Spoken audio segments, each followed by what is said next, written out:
paradox of awe. Oh. This started out, it started out with Vegas for me, this talk title, 59 Lives. I wasn't going to start the talk out with that, but it's on me because I was thinking about the kids I saw playing on the way in, and that made me think about Susan Smith, right here, Simi Valley, Vista Elementary School. I think Kathy Burt, you knew her. Any other people in the room? Bill? Ron? Debbie? Yeah. You knew her as well? She was supposedly the heartbeat of that school, and it, how can we not be touched by that? You're just at a country music concert, just hanging out, right? Country music's supposed to make you feel good like the blues, You play country music backwards, you know what happens. Your wife comes back, your dog comes home, and you get a job.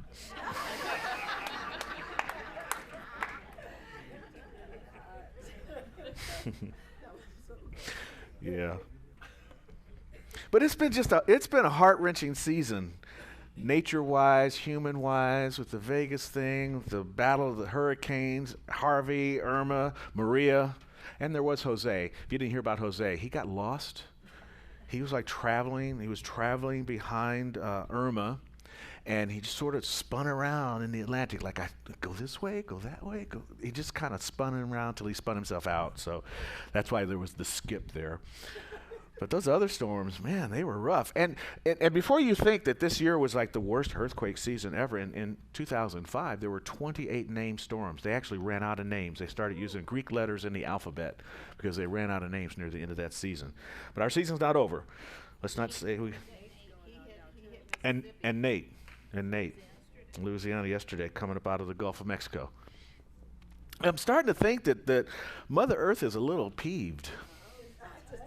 I think our relationship with the planet is starting to show up in an interesting way. If we were in the human body the way we are on the planet Earth, our immune system would go on attack, right? And fight it. And I think maybe Mother Nature's doing some of that. Some of the things to give you a moment of awe. Just awful. But then there's that other one, that awesome, like flying back from Kansas City this week, where Reverend Johanna got her ordination. And we'll be celebrating that and making it official here at the center on the 22nd. So make sure you are here for that as we install Reverend Johanna as our next adjunct minister here at the center. So that's going to be fun. But we're coming back on the plane, and there was this 9-week-old baby. There was also maybe a 2-year-old or maybe a 3-year-old baby on the plane that cried the entire way. But this 9-week-old in the seat right in front of us, she was so cute. She didn't make a noise. She was about this big. Awe-inspiring. And that made me think about this thing called awe. We also, on our way in, we like to sort of land after we land. So we come back from LAX, we go down Imperial Highway and jump up Dockweiler Beach so we can look out at the ocean, because for us, that's a grounding way, is to look at that big expanse of water and give you that awe from nature, So we did that on our way home. We picked up some awesome pizza. If you've ever been in Westchester, this word brought to you by Hank's Pizzeria on Manchester and Westchester. Man, that stuff is good. Anyway, what came to me about this whole thing around awe is when you're experiencing awe, and there's a lot of it. I mean, like every emotion is filled with this awe, and it's just like too much awe. It's kind of awful, like Vegas. But when it's a little awe, like the joy and the wonder of awe, it's the little awe. It's awesome. Isn't that interesting? Awful, full of awe, little some of awe, awesome. Two sides of awe. The paradox of awe. There's a book I've been reading recently by a guy named Dr. Paul Pearsall. He says about awe. He says, awe is when life grants us the chance to think differently and deeper about itself. Awe is that time that life gives us a chance to take a pause and be in wonder and to think a little differently, to think differently about an infant on the plane who can fly 3 hours and not make a noise, to think differently and deeper about the experience of nature and how we relate to it, to think deeper and differently about humankind and its relationship to us, and the violence that can ensue as a result of someone who's dealing with their own demons. Awe is a pretty incredible emotion. In doing this research, I was reading about it, and it talked about awe as the 11th emotion. I went, 11th emotion? There are 10 emotions? Is that all there are? But there are 10. There are 10. There are 10 emotions. There's joy. This is like the psychologists come up with this stuff, so don't blame me. Don't shoot the messenger. I'm just telling you what I found out. There's joy. There's trust. There's surprise. There's anticipation. And there's love. Then on the flip side, there's fear. There's sadness. There's disgust and anger and remorse. And the thing about awe, unlike these other emotions, is awe allows you to combine them all. You can have a sense of joy and at the same time fear. Think about a parent. I haven't had that experience, but I've had friends of mine with children who've had this experience where they look in the crib at their newborn and they're filled with awe, with joy and wonder and surprise and delight and anticipation of a life well lived. And at the same time, there's fear. Will there be SIDS, a crib death? And will there be, it's like, oh my, do I have enough money? Are they going to be able to go to college? All of that is happening in that same captured moment of awe. That's the power of it. Life is sparked by this emotion. And it's interesting that we would have an emotion like that that works with something that is a part of our life itself. Because, we can't do life by ourselves. And that's, I think, what the Genesis story was all about. Whether you believe that the Genesis story is about the creation of man and all that other kind of stuff, but the deeper mission, the deeper vision, the deeper concepts around this story are pretty incredible. Like in Genesis 2:18, when God said, "It is not good for man to be alone."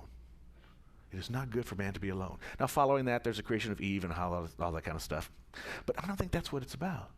I think it's a truism that it truly is difficult for us to be alone. We want to be involved with each other. We want to be in relationship. We're designed to be in relationship. No one can live life by themselves. There's nothing that any of us have here right now that we have done completely by ourselves. We stand on the shoulders of all the people that have lived before us. It is our biggest fear to be alone. That fear of being alone is what drives people sometimes to do some of the most horrendous things in life itself. To bring about the sense of loss that we've all experienced this week, whether we knew the person personally or just were tossed in our hearts by the idea that 500 people could be hurt in such a short amount of time. That loss can be overwhelming, can be the awful part of awe. But loss calls us all the time. In every moment of our life, there's loss. There's loss of time. There's loss of opportunity when we go to work. There's loss in our bodies. Experiences and memories that we have that are 7 to 10 years from in the past, or ideas of what our life will be like 7 or 10 years in the future, will be met with a body that is not the same body that's having that idea or having that memory, because the cells that switch over in our body were actually new bodies all the time. We are experiencing loss in every single day. It's calling to us all the time. And the thing about loss that's really powerful in this particular week for so many people, from Puerto Rico to all the different parts of the country that were experiencing the loss that happened in Las Vegas, is loss is not the time to try and fix it. And we're so easy. We want to fix. We got the pill culture. Take a pill and it'd be over. You've grieved long enough. Get over it. Pick up your feet and get on with your life. No. It's not time for explanation when loss comes around. When loss comes around, it's really a time to say, yeah, that hurts. I get that. And to share that feeling, to share some of those other emotions, to share your own sadness, your own fear, your own despair, your own anger, your own remorse, your own surprise, and then your trust in spirit to bring about a healing for you, the love that you could share for each other, and the anticipation of the time when you do move through it. And you can share all of those feelings rather than try to fix. And in that sharing, you can find meaning. And that's really what it's about. It's not about finding the fix. It's about finding the meaning in the situation of life. This is not fun.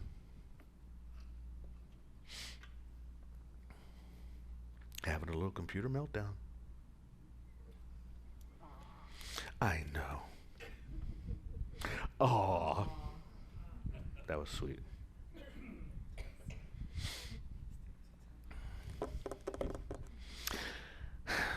That's interesting. When it did decide to crash, my little program crashed at the section of my talk where it says personal awe.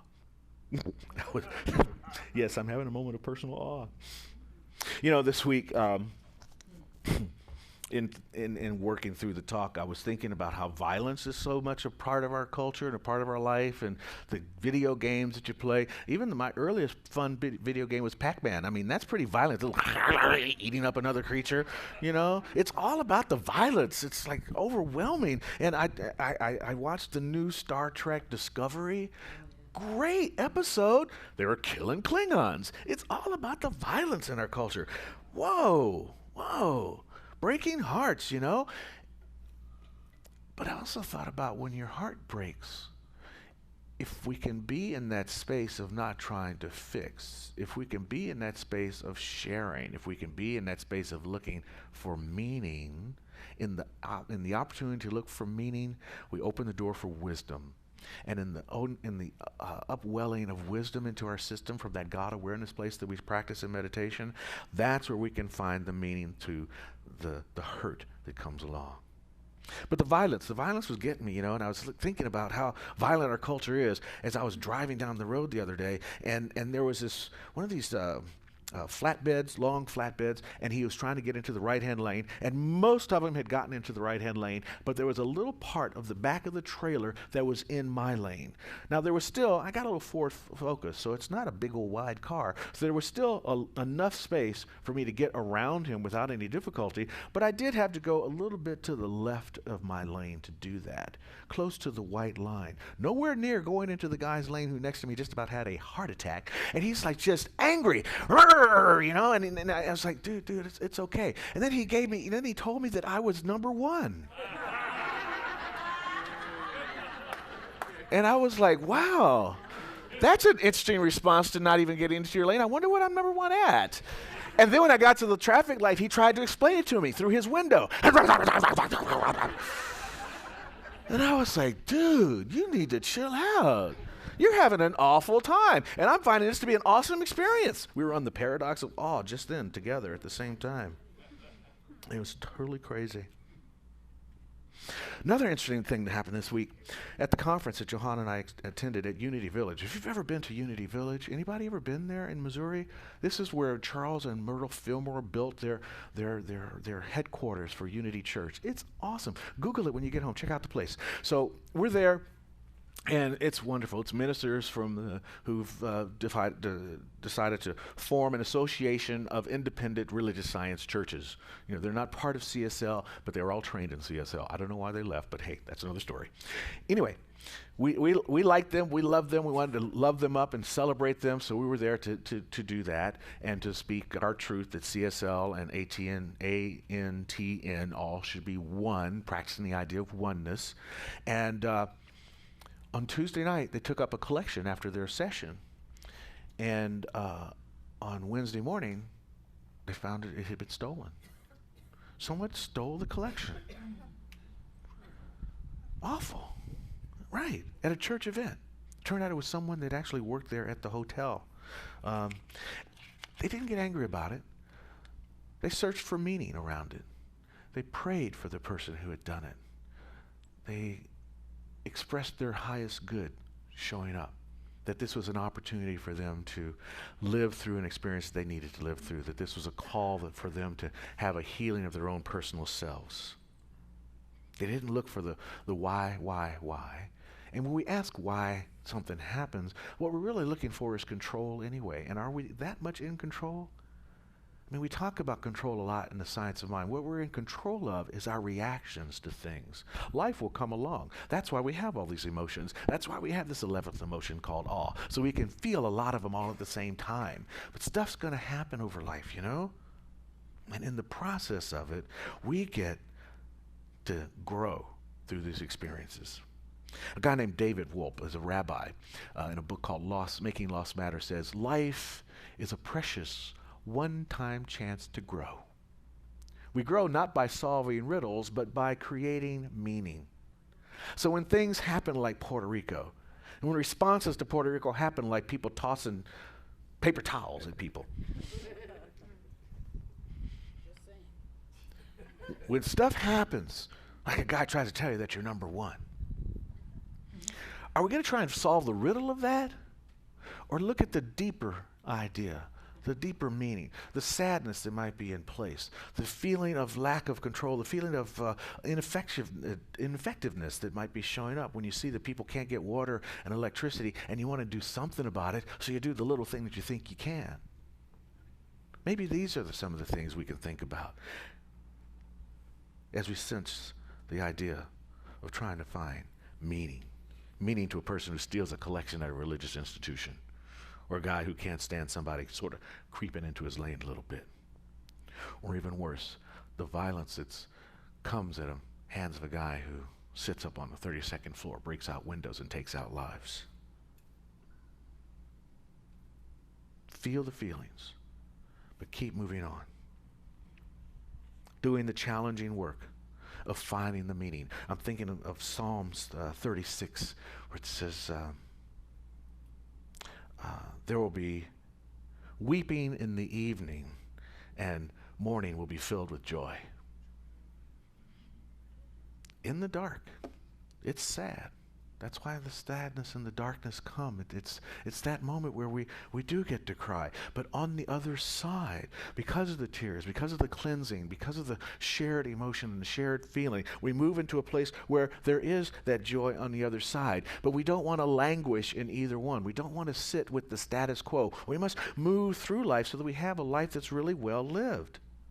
And it's so easy to not get into the awe, to not look at the mystery of life, and to just stay in this current place, because it's challenging. I mean, something as simple, check this out, just think about this for a minute. Here we are, sitting here on earth, walking around.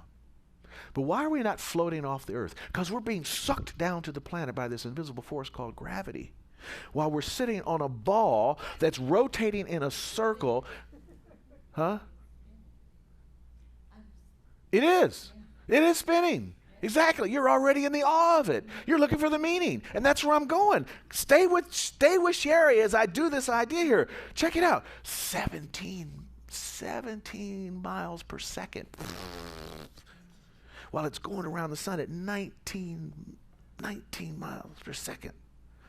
And it's 90 billion miles from the sun. And if the planet were just to move a little bit to the left, a little bit in closer, in a nanosecond we burn up. We don't think about the wonder of where we are and how lucky we are to be where we are. That's an awesome thing. But, we kind of languish with it. We just kind of go, oh, yeah, it's cool. Oh, my pen fell. I dropped something. Oh, boom. But not thinking about, whoa, that got sucked down there by the invisible force called gravity. This is the awe experience of life that's waiting for us with every opportunity that comes along. We have this chance to create meaning in our lives. You see, awe renders us dumbstruck. And it's up to us whether we want to take it from there and start thinking deeper or differently about life, or do we just want to experience some brief spiritual buzz that leaves our life's explanatory system unperturbed? Our explanatory system unperturbed. Do you want to explain life to yourself? Do you want to find meaning to your life for yourself? Or do you just want the spiritual buzz? Do you want to just kind of kick back and be in the languish and just trust, well, okay, I'm on a ball spinning around. Okay, that's cool. Nothing happening here. Or be in the true wonder and the amazement of life itself. To be in wonder and the amazement of a 9-week-old. And the joy that was on that face. Or the heart-wrenching situations that are happening on our planet. And really find some meaning for that. What kind of instrument in life do you want to be?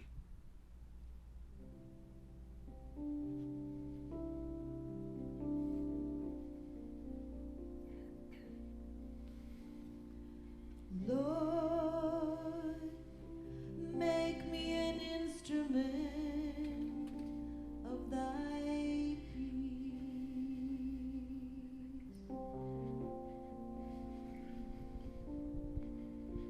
Lord,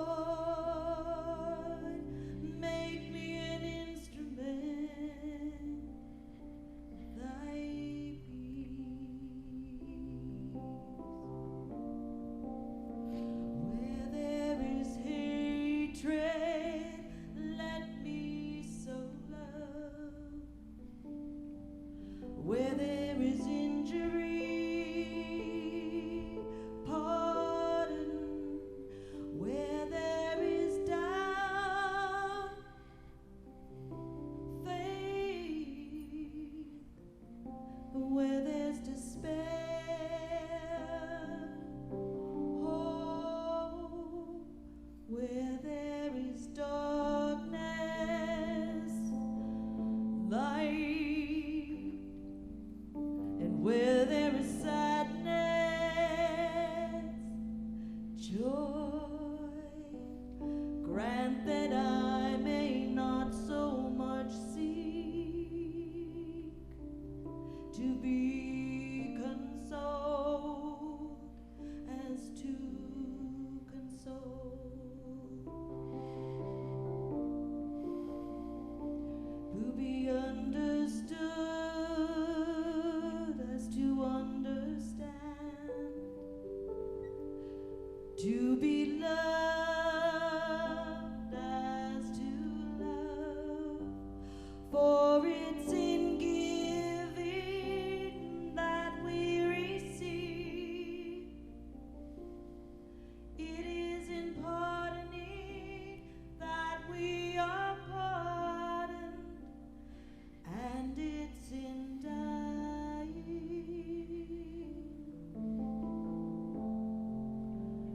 we are born eternal.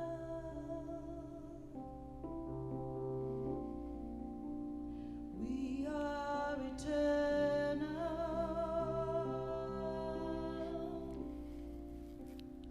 We are eternal.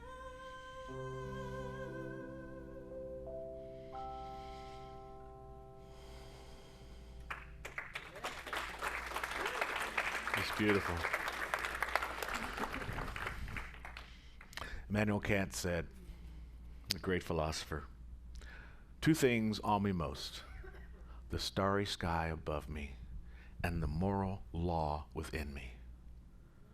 Let the world put you into awe, and let that deeper truth within you, that experience of life itself, our experience of life itself, bring you to an intersection where you find meaning, where you can do the personal repair to move the planet to a new place, to a higher level of experience.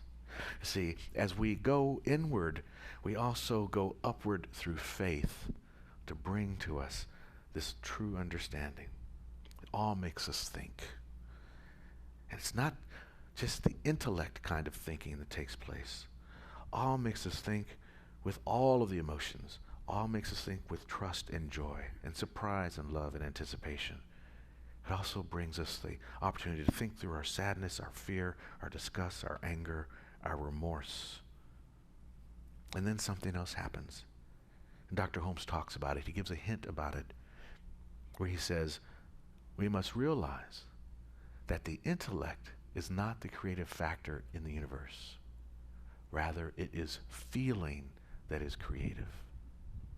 So when you use the 11th emotion, you're taking all your feelings, combining them together to become the most creative instrument for peace, understanding, compassion that you possibly can. This is our charge. This is our time to live in the paradox of awe and to find meaning in our participation with life. And so it is.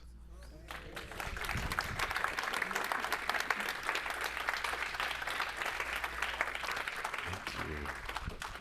So, our affirmation. Are you ready for it? See, it gets a little more juicy after the talk, I hope. I hope. Here we go. Call to action by inspiration. I know I find meaning through my conscious participation in life. Yes. I'm not going to step on it. Trip? Not on that. On that Bill almost tripped on. That might get me. It's our time for prayer. Where's our healing prayer box? It's coming. All right. But I will pick this up so I just don't get tempted.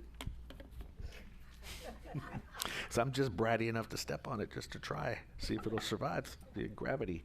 All right. This is our time for prayer. We have a few prayers in the box. That's wonderful. I want to remind you, before service, this prayer box sits out here on the table, and you can write your prayers in here, and our practitioner corps will pray over these throughout the entire week. Okay? And I also will pray on them again Sunday in the prayer room, in the meditation room, during meditation in the prayer room, where our practitioners gather before the service to set the stage and hold the high watch for us in advance of service.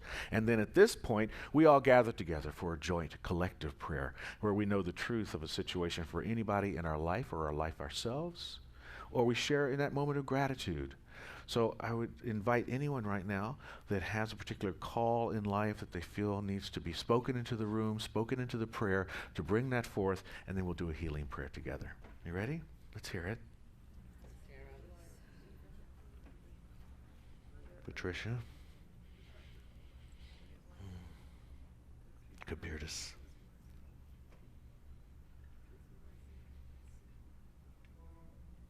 All right. So knowing the divine presence is fully in this place, for we are fully in this place, in this home we call the Center for Spiritual Living, Simi Valley, this place of common unity and community. I simply know that there is a power and a presence that not only moves through our being, but is the very being by which it is moving through. That is each and every one of us. It's also all those people that we hold in our hearts and our minds in this moment, and we allow the feeling tone of our bodies, we allow the intentionality behind the words we have spoken and the ideas we hold in mind to augment the creative factor of the universe to bring good into the lives of those that we hold dear.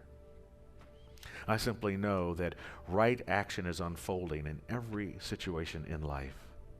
That divine guidance is the operative, inspirational energy moving through that infinite substance, that plastique of the universe, molding, shaping, unfolding as perfect opportunity, as full health, as right employment, as harmonious relationships, as love and compassion, as power and peace, joy.